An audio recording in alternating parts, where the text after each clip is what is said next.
జీవితమంటే కల కాదు, అది కవులు రచించే కథ కాదు.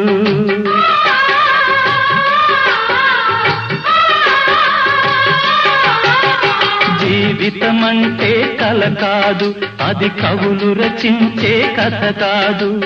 కనుమరుగైనది సిరి కాదు, అది మనదని తలచుట సరికాదు.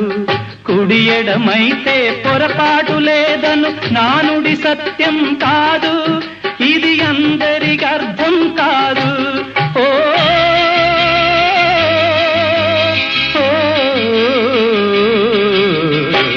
వేగు చుక్క మొలిచింది, వేకువ పొడ చూపింది, తూరుపు తెల్లవారక ముందే కాలం మాటేసింది, నా కళ్ళను కాటేసింది, కాలం మాటేసింది.